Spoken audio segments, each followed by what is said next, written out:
For the last few days, the country has witnessed a well-coordinated, vicious, malicious and unsubstantiated online campaign against the Nation Media Group. If the faceless purveyors of the sponsored mad smear would have their way, NMG would be dead and, quote, resting in peace. Hashtag RIP Nation Media is the hashtag that the shadowy propagandists used in the latest online crusade against the nation on X, formerly known as Twitter. The cyber warriors on Friday crafted a fake letter alleging that up to 600 NMG employees would be declared redundant by April this year. They then enlisted their surrogates to spread a full-blown hate campaign featuring video clips of senior officials in the current government who have made public pronouncements undermining press freedom. It is easy to see through this cowardly scheme. Now, the current wave of online disinformation started on Tuesday, January the 30th, 2024. It is difficult to see it as a coincidence that this is the same day the Nation Media Group launched the investigative series Broken System or Broken Government Services, an editorial project intended to shine a spotlight on the functionality of basic government services through experiential tracking of ordinary Kenyans who interact with state agencies on a daily basis. The first edition of the Broken System series featured inefficiencies at the biggest public health referral facility in this country, the Kenyatta National Hospital.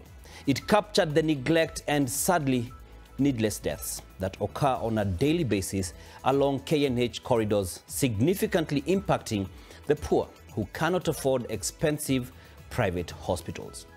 Our journalists also visited the Passport Issuance Agency at the Ministry of Interior and National Administration, highlighting the long suffering of Kenyans seeking the all-important travel document.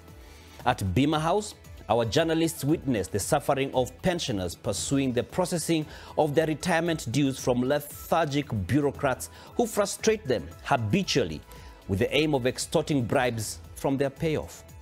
The second edition of the investigative project, published on Tuesday, the 6th of February, highlighted the plight of more than 600,000 Kenyans who have been waiting for issuance of national identity cards since mid-November without any clarity as to when they are likely to receive the critical document. As a responsible media house, NMG sought responses from government officials in charge of the government agencies that were the subject of focus in the editorial articles, and their rejoinders were duly included in the published stories.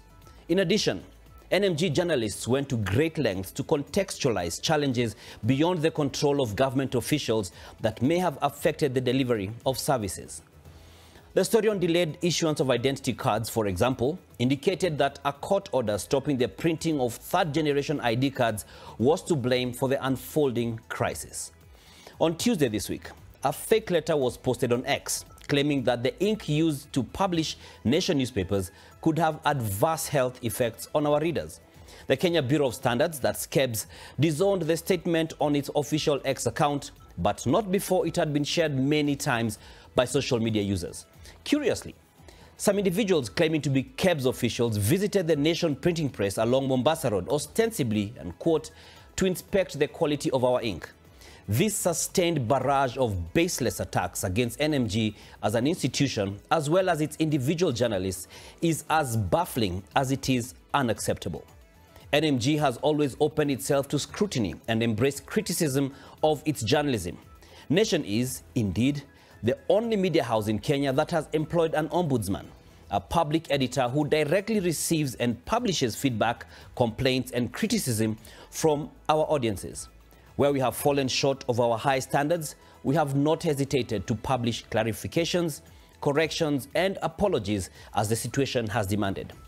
The Media Council of Kenya is also an agency that parties aggrieved by our coverage have engaged to adjudicate their cases. Further, courts of law have over the years made landmark decisions for and against our journalism. This, therefore, indicates that there is no shortage of avenues to address grievances against the Nation Media Group's publications. The current online guerrilla war, however, has not afforded NMG a chance to engage the seemingly aggrieved parties in a civil manner consistent with the basic tenets of a democratic and free society. NMG, as a firm believer in the rule of law, has reported these incidents to the Directorate of Criminal Investigations, DCI, in addition to filing complaints with X. It is our hope that DCI will investigate and bring to justice the purveyors of these false and malicious narratives. We have also demonstrated to X that its platform is being used to spread hate and lies against a legitimate media organization. For 6.5 decades now, NMG has pursued public interest journalism with a clear intention of impacting our society positively. We assure all audiences that we remain steadfast on this mission.